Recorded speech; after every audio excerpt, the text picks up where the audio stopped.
नमस्कार साथियों, इन दिनों कांग्रेस के भीतर भारी हलचल मचा हुआ है। खबर यह है कि कांग्रेस की एक प्रवक्ता, जिन्हें तेज तर्रार प्रवक्ता कांग्रेस के भीतर ही लोग मानने लगे थे, जिनका नाम है सुप्रिया श्रीनेत, उनको लेकर काफी चर्चा चल रही है। कहा जा रहा है कि कांग्रेस के भीतर कुछ ऐसे लोग हैं या ऐसी गुटबाजी शुरू हो गई है जिसमें लोग सुप्रिया श्रीनेत को पसंद नहीं कर रहे हैं। वो चाहते हैं कि उनको साइड कर दिया जाए।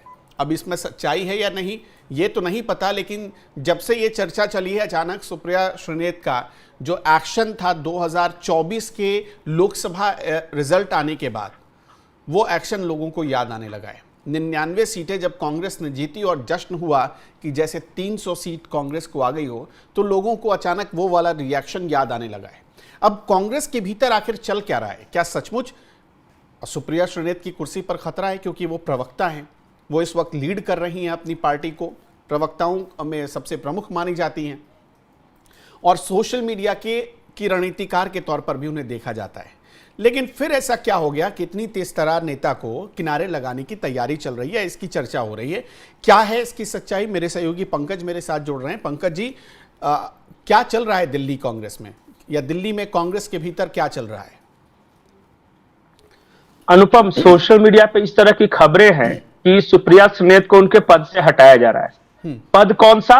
तो वो कांग्रेस आईटी सेल देख रही थी, उसकी हेड थी, तो उस पद से शायद हटाया जा सकता है। जो पत्रकार हैं जिनसे मैंने बात की, जो कांग्रेस बीट कवर करते हैं, वो तो कह रहे हैं कि बस सिर्फ चिट्ठी आने की देर है, लेकिन जब तक ऑफिशियल चिट्ठी नहीं आती हम शायद ही कहेंगे इस बात को, जब तक ये हो नहीं जाता। मैंने उनसे पूछा कि कारण क्या रहा होगा, कि क्योंकि अच्छा परफॉर्मेंस था, हर चैनल पे बैठती भी थी, कांग्रेस को डिफेंड भी कर रही थी।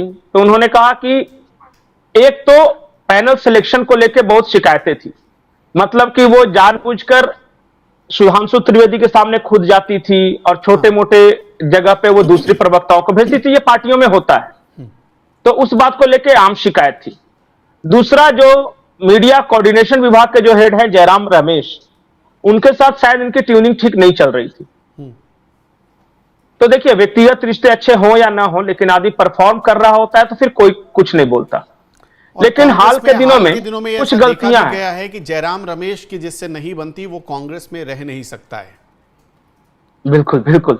तो इनके साथ थोड़ी सी गड़बड़ थी, पर्सनल कुछ हुआ होगा, पसंद नहीं था, लेकिन इंतजार किया जा रहा था कि कुछ तो ऐसा ब्लंडर हो जिस वजह से, कोई कारण तो होना चाहिए ना। तो उन्होंने जो बताया, मैं अपना वर्जन नहीं बता रहा हूं, जो कांग्रेस बीट कवर करते, वो कह रहे थे कि अभी नेशनल हेराल्ड वाला मामला आया था और उन्होंने ये बताया कि ये नेशनल हेराल्ड के दफ्तर चली गई थी, बकायदा मीडिया वगैरह में सब इसका कवरेज भी हुआ, अपना वो सोशल मीडिया प्रोफाइल पे भी लगाया बहुत सारे लोगों ने। कांग्रेस वाला कमान को यह बात पसंद नहीं आया कि जिस मामले में ईडी अदालत में ये कह रहा है, उसी दिन वो कांग्रेस दफ्तर में जाके और फिर इस तरह शोशोबाजी जो की, वो शायद अच्छा मैसेज नहीं गया। दूसरा एक कारण यह है कि अभी आपको पता होगा कि पूर्व chief justice of India Chandrachud के बंगले वाला इशू आया था। मतलब कि देखिए, खबरें चली मीडिया में, सब कुछ हुआ, लेकिन किसी आधिकारिक प्रवक्ता ने, किसी भी पॉलिटिकल पार्टी के प्रवक्ता ने इस पे कमेंट नहीं किया था, लेकिन सुप्रिया श्रीनेत ने कमेंट किया था इस पे। तो कांग्रेस की ओर से कहा गया कि पूर्व चीफ जस्टिस हैं, उनके बारे में नकारात्मक बातें वो भी कांग्रेस की सोशल मीडिया इंचार्ज कर रही हैं, तो पार्टी पे इसका निगेटिव असर पड़ेगा। यह दूसरा कारण हो सकता है। और इससे पहले भी बहुत सारे ब्लंडर्स होते रहे। वो गायब पोस्टर वाला जो विवाद था, हर किसी को पता है कि कैसे, जिसमें कांग्रेस के ऑफिशियल गया था। हाँ, वो कांग्रेस कह रही है कि वो पीएम नहीं थे, हमने तो सिर्फ शेरवानी लगा के उस तरह लगाया, लेकिन सब, हर किसी को पता था कि वो कौन है। इतना बेवकूफ तो भारत में कोई नहीं है। और सबसे बड़ी बात कि कांग्रेस मीडिया विभाग के जो कोऑर्डिनेटर हैं जयराम रमेश ने कहा था उसे हटाने के लिए, लेकिन सुप्रिया श्रीनेत ने एक दिन तक नहीं हटाया। वो अलग अलग चैनलों में जाकर उसको डिफेंड करती रही। तब शाम को कुछ और बड़े नेता का फोन आया, तब वो डिलीट किया गया। ये वो कह रहे थे, मतलब कि ये इतनी जिद्दी थी और मतलब इनको लगता था कि बस हम ही हम हैं।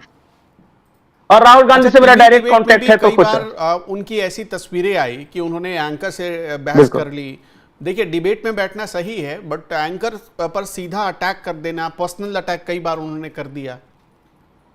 नहीं, मुझे लगता है कि कांग्रेस में इसकी छूट है, क्योंकि राहुल गांधी भी करते रहे हैं और दूसरे प्रवक्ता भी करते रहे हैं। मुझे लगता है कि पद से नहीं हटाएंगे इस बात के लिए। हो सकता है कुछ इस तरह सिचुएशंस क्रिएट हो सकता है। एक और जो आई थी सुप्रिया सुनीत से विवाद से जुड़ी खबर, एक कंगना रनौत जो थी उस वक्त मंडी से चुनाव लड़ रही थी लोकसभा, और सुप्रिया सुनीत ने एक महिला होते हुए एक अश्लील तस्वीर लगाई कंगना रनौत की और नीचे लिख दिया मंडी में भाव क्या चल रहा है। यह बहुत भद्दा कमेंट था किसी भी महिला के लिए, भले ही वो किसी भी पार्टी से हो, और फिर इसको डिफेंड करना कांग्रेस के लिए मुश्किल हो गया था।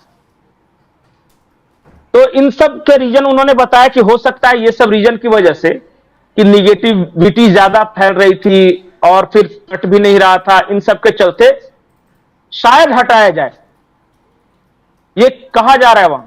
लेकिन बात सिर्फ ऐसा नहीं कि मीडिया, सिर्फ ऐसा नहीं है कांग्रेस के मीडिया विभाग में ही घमासान चल रहा है। वहां एक दिक्कत यह है कि पवन खेड़ा हो, जयराम रमेश हो, सुप्रिया सुनीत हो, इन सबको लगता है एक दूसरे के प्रति कि सामने वाला मेरी कुर्सी खाना चाहता है। अच्छा, पवन खेड़ा और अविश्वास जयराम रमेश के जैसा माहौल है। देखा होगा अभी माइक पास वाली एक गेम, बिल्कुल बिल्कुल, हाँ कि आप बोलिए आप बोलिए, आप बोलिए आप बोलिए। उस समय भी ये दोनों बड़े ट्रोल हुए थे।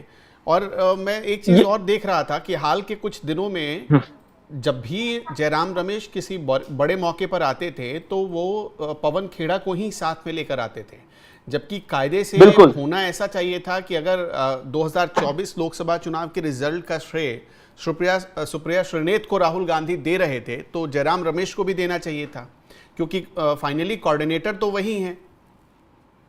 वहीं से तो समस्या पैदा हुई, वहीं से तो समस्या पैदा हुई। सुप्रिया सुनीत की तारीफ कर दी राहुल गांधी ने, हाँ। और सीनियर पोस्ट पे जयराम रमेश है उसी विभाग के। बोले अच्छा, कांग्रेस में बहुत होता है, अगर कोई जूनियर नेता सीधे जाके गांधी परिवार से मिल ले तो बाकी सारे सीनियर बाहें चढ़ा के खड़े रहते हैं कि आना बेटा तुमको हम बता देते हैं। ये वहां होता है, इसलिए वहां मिलना जुलना भी थोड़ा सोच समझ के करना होता है। तो खैर ये सारी बातें तो गॉसिप्स के शक्ल में है। हालांकि कोई पुख्ता खबर तो देगा नहीं, कोई आके मीडिया में ये तो कहेगा नहीं कि पड़ती है कि नहीं पड़ती है या क्या हुआ, लेकिन ये सिर्फ कयास ही लगाए जा सकते हैं। कांग्रेस के मीडिया सेल में बहुत दिनों से, लंबे अरसे से ये चर्चा थी कि वहां सब कुछ ठीक नहीं चल रहा, कोऑर्डिनेशन का प्रॉब्लम है। तीनों अपने अपने में स्वतंत्र इकाई हैं, कोई किसी की सुनने के लिए तैयार नहीं, टीम वर्क का अभाव है, इस तरह की बातें आ रही थी। मुझे नहीं पता कि क्या होगा जब तक आधिकारिक रूप से चिट्ठी आ नहीं जाती। मैं सोशल मीडिया के गॉसिप्स के आधार पे हम बहुत ज्यादा कुछ नहीं बोल सकते, लेकिन जिन पत्रकारों ने बताया है उनकी खबरें बड़ी पुख्ता होती है, और जो कांग्रेस कवर करते वो अभी भी वो बता रहे थे कि अभी भी खेल खत्म नहीं हुआ है। सुप्रिया सुनीत लगी हुई है कि किसी तरह जाके अपने मैसेज पहुंचा दे कि या गलती हो गई तो माफी मांग ले, किस तरह पद बचा ले। लेकिन उन्होंने कहा कि लगता नहीं है अब, बस अब चिट्ठी जारी होगी। अब पता नहीं क्या सच्चाई है, राम जाने। जयराम रमेश ये ठान चुके हैं कि राहुल गांधी ये ठान चुके हैं, ये फैसला कि सुप्रिया सुनीत नहीं रहेंगी ये कौन करेगा? राहुल गांधी कर रहे हैं कि जयराम रमेश कर रहे हैं?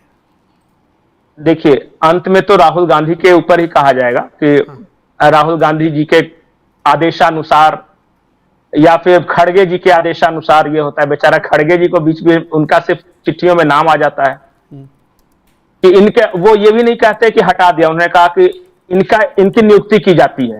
तो जिनकी नियुक्ति की जाएगी तो सामने वाले को खुद ही समझना चाहिए कि मेरा बढ़िया बिस्तर खत्म। तो इस तरह होता है वहां।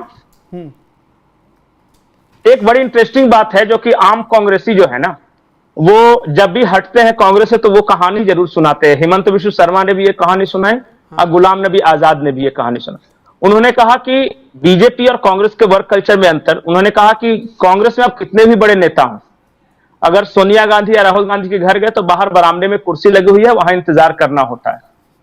वहां देखिए उनकी मर्जी के कब मिलने आएंगे।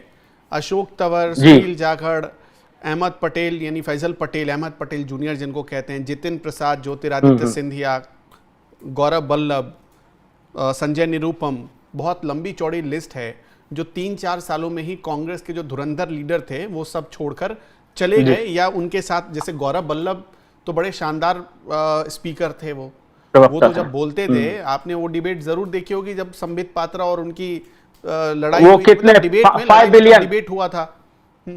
हाँ कि 5 ट्रिलियन में कितने जीरो होते हैं। हाँ। वो रांची में ही हुआ था वो, और मैं लाइव देख वहां पे मौजूद था। ऐसे लोगों को छोड़कर जाना पड़ा, ऐसे लोगों को एक छोड़कर जाना और पड़ा। जो आईटी सेल जो थे ना, जो आईटी सेल वाली बात जो है, इससे पहले रोहन गुप्ता संभालते थे, और कांग्रेसी बता रहे थे कि रोहन गुप्ता जब थे ना तो कोऑर्डिनेशन की बैठक होती थी हर राज्य में कांग्रेस आईटी सेल की। बोले कि रोहन गुप्ता के जाते ही वो बैठकें होने बंद हो गई, ऊपर से या तो आदेश आता है या खुद ही वो ट्वीट कर देते हैं।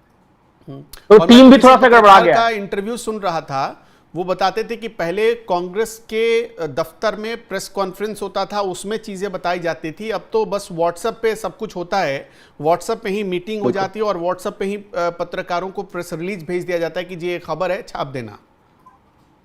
और अलाउड भी नहीं है वहां पे, मतलब कि वहां जब प्रेस कॉन्फ्रेंस के लिए बुलाया जाए तो आप आइए सीधे प्रेस कॉन्फ्रेंस में घुसिए, तुरंत निकलिए, बाकी किससे बातचीत नहीं है। बिल्कुल वहां गैग ऑर्डर है, इमरजेंसी लागू है। और बाकी बीजेपी ऑफिस दफ्तर में आप भी गए हैं, मैं भी गया हूं, पीछे से वो गेट वाले से जाइए, वहां बैठे रहिए सोफे पे, किसी के प्रवक्ता के केबिन में चले जाइए, संजय मयूख जी का केबिन हो या फिर जो हम खुद जाते रहे हैं, वो लिफ्ट से ऊपर हम लोग जाते रहे, खाना खाते रहे वहां पे। तो थोड़ा सा कल्चर में अंतर है पत्रकारों को लेके। बहुत बहुत शुक्रिया पंकज जी। खैर, सुप्रिया श्रीनेत वाली खबर अभी चर्चा में है और बहुत ज़्यादा चर्चा में है, बहुत ज़्यादा ट्रेंड कर रहा है ये इस वक्त। और सुप्रिया श्रीनेत अगर कांग्रेस से हटती हैं या हटाई जाती हैं तो ये कांग्रेस के लिए भी बड़ा झटका हो सकता है, क्योंकि लोगों को तो याद ही होगा 2024 का वो मंजर, वो तस्वीर, जब सुप्रिया श्रीनेत सबसे ज़्यादा खुश थी रिजल्ट आने के बाद और कांग्रेस को 99 सीटें आई थी, तब राहुल गांधी उनकी तारीफ कर रहे थे। खैर, आपका क्या कहना है, मैं कमेंट बॉक्स में बताते चलिएगा। नमस्कार।